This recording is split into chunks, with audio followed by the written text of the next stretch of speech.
വയനാട് ഒരു ദുരന്ത ഭൂമിയാണോ അതോ വയനാടിനെ ദുരന്ത ഭൂമിയാക്കി മാറ്റുകയാണോ? ഇന്ന് സോഷ്യൽ മീഡിയ തുറന്നു കഴിഞ്ഞാൽ ചില ചാനലുകൾ തുറന്നു കഴിഞ്ഞാൽ ഒരുപാട് ഫേക്കായ വാർത്തകൾ കേൾക്കുന്നത്.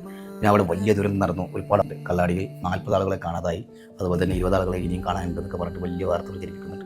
ഇതിനെ നിജസ്ഥിതി അറിയാതെ വെറുതെ എന്തെങ്കിലും സോഷ്യൽ മീഡിയയിൽ പറയുന്നതിന് പകരം അവിടെ പോയിട്ട് നിങ്ങൾ അതിനെ നിജസ്ഥിതി അറിയണം. അല്ലെങ്കിൽ അവിടെ പോയിട്ട് അവിടെയുള്ള ആളുകളോട് ചോദിച്ച് മനസ്സിലാക്കാതെ നിങ്ങൾ സോഷ്യൽ മീഡിയയിൽ എന്തെങ്കിലും പഠിച്ചു വിടല്ല. കള്ളാടി ദുരന്തത്തെക്കുറിച്ച് ഞാൻ ചെറുതാക്കി പറയുകയില്ല. അതിലകപ്പെട്ടു പോയ കാണാതെ ആളുകളുടെ കുടുംബത്തിനും എല്ലാവർക്കും സമാധാനം നൽകുമാറാട്ടെ. മറ്റ് കാര്യങ്ങളൊക്കെ എല്ലാം എളുപ്പമാവട്ടെ ഞാൻ പ്രാർത്ഥിക്കുന്നു. കാരണം തികച്ചും വയനാട് എന്ന പ്രദേശം ടൂറിസ്റ്റ് മേഖലയാണ്. അവിടെയുള്ള ആളുകൾ, അവിടുത്തെ കച്ചവടക്കാർ, ഹോട്ടലുകളൊക്കെ ആശ്രയിക്കുന്നത് ടൂറിസ്റ്റുകളാണ്. ഇങ്ങനെയുള്ള വാർത്തകൾ പ്രചരിപ്പിക്കുമ്പോൾ ടൂറിസ്റ്റുകൾ അങ്ങോട്ട് പോകാതിരിക്കുമ്പോൾ ഇവർക്ക് കച്ചവടത്തിനും കാര്യത്തിലും നിത്യജീവിതത്തിന് വേണ്ടിയുള്ള കാര്യങ്ങളൊക്കെ നിലക്കുകയാണ്. നാട്ടുകാരെ കുറിച്ച് അറിയാം. മുമ്പൊരു വലിയൊരു ദുരന്തം കഴിഞ്ഞ് അതിൻ്റെ പ്രശ്നങ്ങളും ടെൻഷനൊക്കെ മാറി കരകയറി വരുന്നേ ഉള്ളൂ. അതിൻ്റെ ഇടയ്ക്കാണ് ഇപ്പോൾ ഈ കള്ളാടി ദുരന്തം വരുന്നത്. അപ്പോൾ ഇതിൻ്റെ പേരിൽ ഒരു വയനാട് ഒരു ദുരന്ത ഭൂമിയാണ് എന്നൊക്കെ പറഞ്ഞത് പ്രചരിപ്പിക്കുന്നതിന് പകരം അവരെ ഹെൽപ്പ് ചെയ്ത് അവരെ നമ്മളെ കൂട്ടത്തിലുള്ള ആളുകളാക്കി മാറ്റി നമ്മൾ അവരെ ഹെൽപ്പ് ചെയ്യാൻ നോക്കുക. വയനാടിൻ്റെ ഒരു 85-75% സ്രോതസ് വരുന്നത് ടൂറിസ്റ്റ് മേഖലയിൽ നിന്നാണ്. നമ്മൾ മനസ്സിലാക്കണം. ഇങ്ങനെയുള്ള സോഷ്യൽ മീഡിയയിൽ കള്ളപ്രചരണങ്ങൾ നടത്തുമ്പോൾ വയനാട്ടുകാരുടെ ഒരു ജീവിത സ്രോതസ്സാണ് അവർ നിലക്കാൻ പോകുന്നത്. ഈ ദുരന്തം ഉണ്ടായ സമയം മുതൽ ചർച്ച ചെയ്യപ്പെടുന്ന വിഷയമാണ് തുരങ്കപാത വിഷയം. ഇങ്ങനെയുള്ള ചർച്ചകൾ വരുമ്പോൾ വയനാട്ടുകാരല്ലാത്തവർക്ക് എന്തും പറയാം.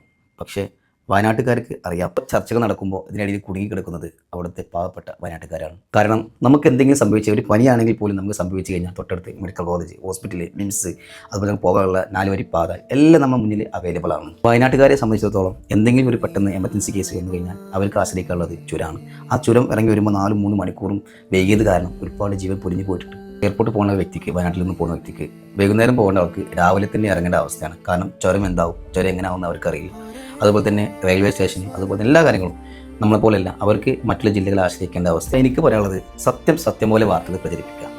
അവർ അവിടെ നിന്ന് ഉണ്ടാകുമ്പോൾ എന്തെങ്കിലും വേറെ എന്തെങ്കിലും കോലത്തിൽ ജനങ്ങൾക്ക് ഭയാനകമാകുന്ന രീതിയിലൊന്നും വാർത്ത പ്രചരിപ്പിക്കാതെ അവർ നമ്മളെ കൂടെയുള്ളവരാണ്. എന്തെങ്കിലും ദുരന്തമുണ്ടാകുമ്പോൾ അവരെ പെട്ടെന്ന് കൈ പിടിച്ച് ഉയർത്തുക, നമ്മൾ മറ്റുള്ള കാര്യങ്ങൾ തുരങ്കപാതൊക്കെ പെട്ടെന്ന് വരട്ടെ എന്ന് ആഗ്രഹിക്കുന്നവരാണ് വയനാട്ടുകാർ.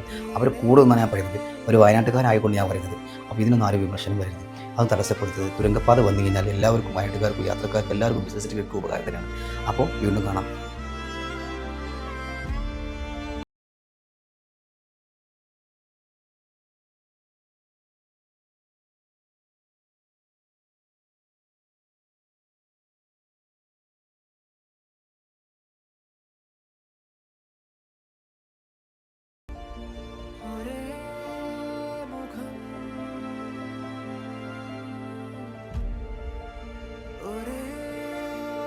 മനസ്സുകൾ